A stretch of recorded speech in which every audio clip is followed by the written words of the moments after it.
Alright everyone, this is just a quick introduction. So I'm going to be doing a unboxing and a review of the Fluval electric vac. And just so everyone knows, this is not sponsored. I purchased this with my own money from the big box pet store, and I am in no way affiliated with Fluval. This is just a quick down and dirty review. I wanted to try it for quite a while, and I finally picked one up, and I'm going to let you know what I think. All right, I'll be back after this. Hey there. This is going to be an unboxing and a review of the Fluval Pro Vac 10-inch. I just picked this up today, and we're going to see whether or not this thing is worth the money. Okay, here's what we got. So you get your little destruction manual there. Everything comes nicely packed in the box. All right, let's get this thing opened up and see what's inside. All right, so here's what we got in the box. We've got this little doohickey here, which, oh, it does come apart for easy cleaning, I guess. And then here's the main vacuum part, right? So we can tell already, I mean, it's fairly intuitive to put together the way it looks. This is here, and oh, look at that. Look how nice that is for coming apart and cleaning. Super easy. Let's take a quick look and see what we see in here. So, okay, that's nice. I'm just going to throw that part on the floor if that's okay. Pull this guy out. And this is what it looks like inside here. So, set this down. But we'll see. Looks like it could hold, I don't know, a fair amount of garbage in there. All right, we're gonna move on to the next step. I'm gonna look at the instructions. I'm gonna pack this or put this together, and then I'll get back to you. All right, so here we are looking at the handy dandy instruction manual.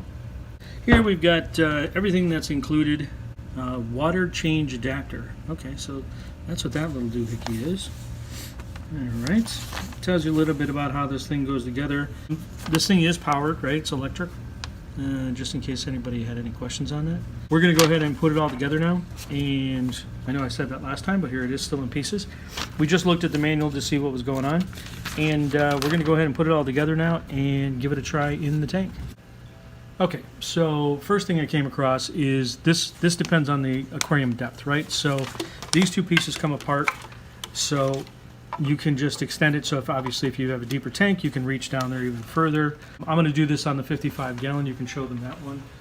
And so you see here, when we get this, we'll be able to get down to the bottom of the gravel with this extension on there. We'd be able to make it there without it, but I'm not sure how much of this handle is submersible, so we should probably be a little careful on that. Look at that. Fits you just like you don't know what you're doing. Beautiful. Oh, looks like it should be pretty good. All right, let's get this up and running. Untwist the twisty ties. All right, here's a quick note for you. This is, I know it doesn't look like it, but the cord on this thing is about 12 feet. So that's a pretty good distance. That's a +1. Obviously, they realize that this needs to get as far away from the power outlet as you potentially can, and you're going to be sticking, the business end in the water, and you don't want it anywhere near the electrical outlet. Kudos, good job, guys. At this point, I've taken a few minutes to clean the vac before putting it in the tank for the first time. After that, then we went ahead and used it on the tank at the very beginning, so we'll cut to that now. Okay, so now we're going to go ahead and get this in the tankola, and let's see how she works. Hope I don't get electroplated. Pretending like I have any idea what I'm doing. All right, here we go. It doesn't sound anywhere near what it sounded like before, and I believe this is on what I would call high.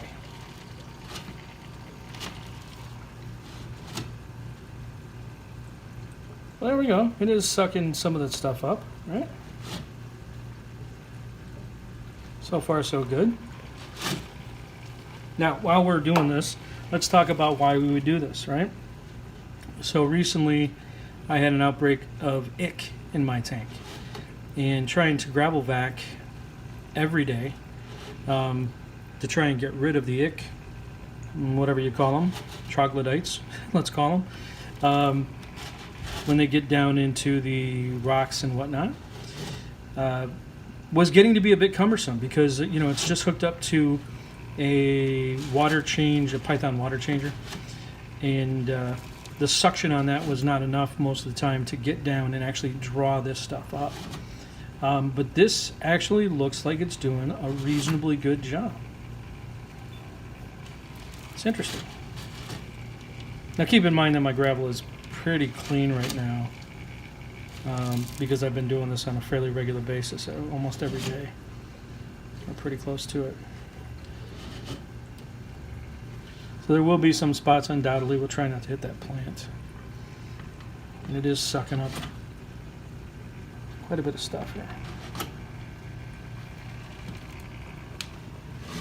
It's not the most ergonomic thing to use, I'll be honest, because it's straight up and down. I mean, granted, I'm trying to play this for the camera, so you know, it's not perfect, but by any stretch. But just so you guys can see too, by the way, so this is a 55-gallon tank. Can you show them the outside here? So look, my hand's dry, high and dry on this with that extension on there. So that's kind of a nice little feature, right? Even with my belt siphon on my longest siphon, I'm getting my hands wet most of the time, just to try and control it. Because even though it's a 24-inch siphon tube, it really still requires you to pretty much get your hands wet all the time. Which, you know, hey, if you own fish, getting your hands wet is probably part of the game. That one brought up a lot, actually. It's doing pretty good, huh? Okay, well, this is kind of boring watching me vacuum the gravel, so we're going to go ahead and cut the video here and come back after I've done the second half of the tank, and then we'll show you what the results look like. All right, so now kind of the moment of truth, I guess. That's the wrong side. Well, actually, both sides will work, I think. All right, we're going to take it out. It is both sides. Okay. So both sides look like you're, I don't know what you're doing there. Just plugging the whole thing up, really. All right, let's take a look. Sorry for the bad lighting, but you can see that, hey, look at that. It sucked up a bunch of fish poo and some dirt. So that's pretty cool.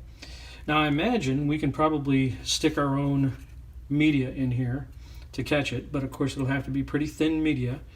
But this thing is more than likely, this is where they're going to get you on this piece, right? Is going to be on this media. So, I'll show you guys what this pad looks like. All right? So pretty thin, but I'm guessing, you know, we can probably wash it out. You know what? I'm not trying to save any bacteria in here, so if and when I wash this out, it's okay. Sorry for the noise, but we'll go ahead and get back to you after this is washed out. All right, so we got that cleaned out. Doesn't look too bad, right? Just, oh, guess we got to put those stoppers in, don't we? Before I forget about those. And then we can put this all back together. I'll finish cleaning this up, and then we'll get back and we'll do some final thoughts on what we think it looks like. All right, so, you know, this is not a bad little device.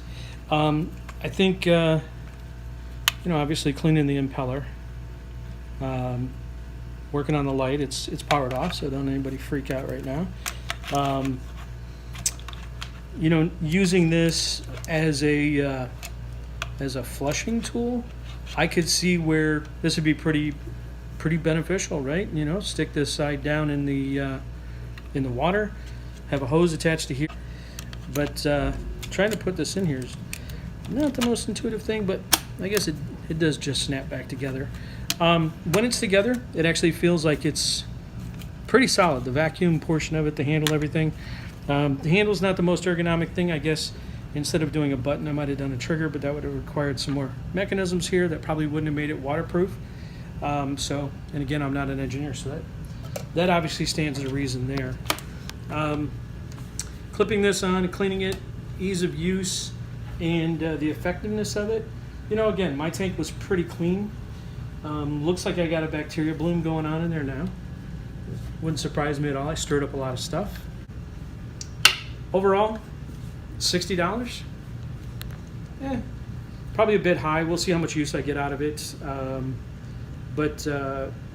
know, as far as the suction goes, there's two different speeds, two different powers as far as the vacuum suction go.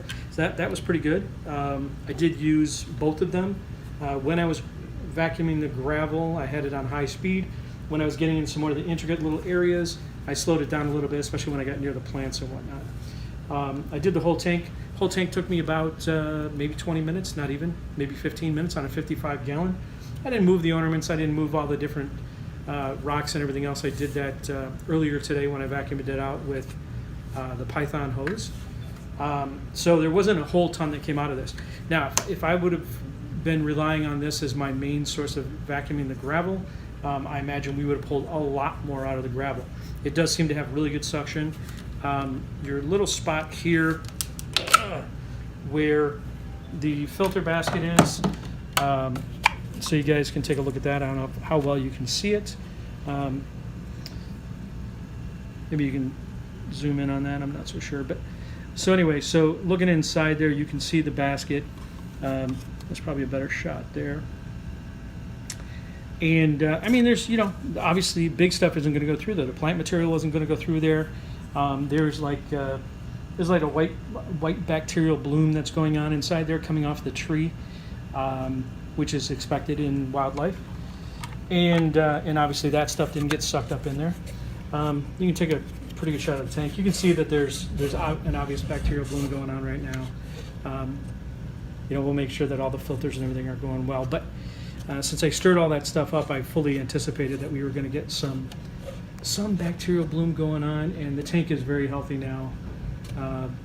It's going to deal with that on its own, as by virtue of, you know, seeing the bacterial bloom. So everything's cool, and I like it. I think it's a great product, and I'm going to give it you know, about 4 stars, I think, for the way it is. I don't know anybody that's going to vacuum in the dark, but that light on there will allow you to see in like corners and stuff, and obviously I got a pretty good light on here, so I don't really have any too dark of areas to worry about. I don't think any of my fish tanks have really dark areas that I would have to worry about. So anyway, thanks for tuning in and checking us out, and leave any comments below. And if they're bad, I'll just delete them. And if they're good, then I'll give you a big thumbs up, and thank you very much. You guys have a great day.